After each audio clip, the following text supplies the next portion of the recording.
Hi guys, today we're going to read a Christmas classic called The Nutcracker. It was written by Suzanne Jeffers. Let's get started.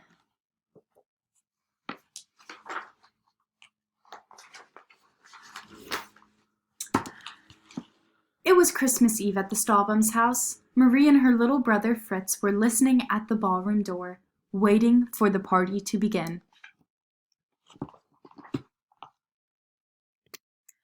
Everyone was dancing when the last guest arrived. "Godfather!" cried Marie, rushing back to greet him.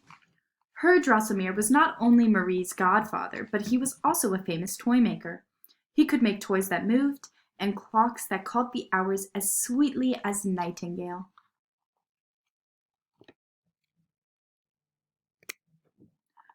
Herr Drosselmeyer brought presents for the children. He gave Fritz a box of toy soldiers. For Marie, there were two dolls, Harlequin and Columbine, who danced with each other. "I have another present for you, Marie," said Herr Drosselmeyer, handing her a wooden nutcracker. "I want you to take good care of him."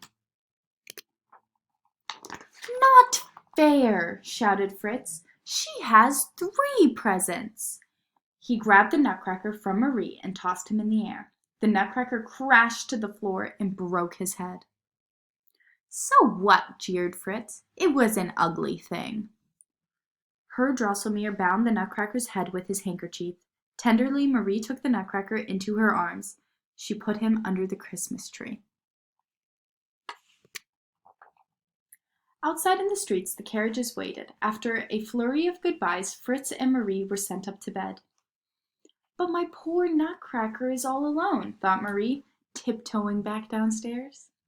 Holding Nutcracker close, she soon fell asleep.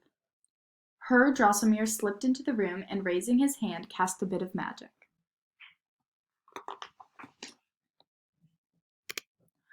Bong, bong, bong. The grandfather clock struck midnight. Marie stirred and rubbed her eyes. The Christmas tree was growing. Around her came scampering mice. Squeak, squeak! They were gathering like an army to attack. The ruler was the Mouse King, who had 7 heads and 7 crowns. Marie held Nutcracker and ran as fast as she could. Nutcracker leapt out of Marie's arms and held his sword at the ready. Fritz's toy soldiers took their battle positions. Swords flashed and cannons fired. Boom, boom, squeak, squeak. Nutcracker fought bravely, but the Mouse King was stronger. "No!" cried Marie. "You shall not hurt him." She pulled off her slipper and threw it with all of her might at the Mouse King. With a hiss, the Mouse King sank to the floor. Gathering up their king, the mice dragged him away. From the shadows, Herr Drosselmeyer saw Marie's bravery. He raised his hand, and the Nutcracker was transformed into a handsome prince. The prince bowed to Marie and placed the Mouse King's sparkly crown upon her head. "Come," said the prince. They walked through falling snowflakes to a waiting boat that flew them through the night.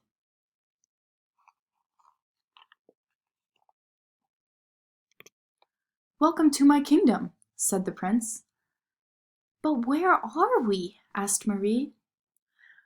"You are in the land of sweets," said the sugar-plum fairy, coming through the gates of the kingdom. "Welcome home, dear prince. We will have a party to celebrate your return."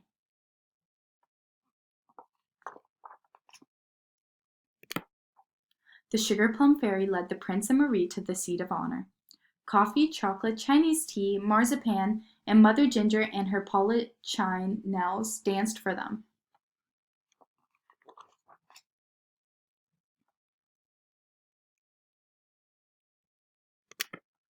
Pink roses waltzed.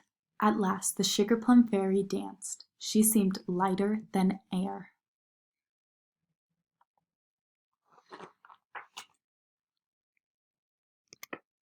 Too soon it was time to leave. As they flew homeward, Marie asked the prince, "Will I ever see you again?"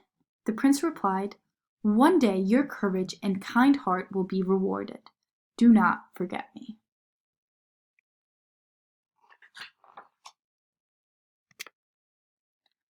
"What are you doing under the tree, Marie?" said her mother the next morning. "Wake up," said Herr Drosselmeier. Marie opened her eyes and hugged her Nutcracker. She whispered, "If only you were alive, I would not care if Fritz said you were ugly. I would love you anyway." Herr Drosselmeier raised his hand. The Nutcracker again became a prince of the fairyland. The prince said to Marie, "The Mouse King imprisoned me under an evil spell. Because you love me no matter what I look like, his spell is broken. I have been returned to my true form."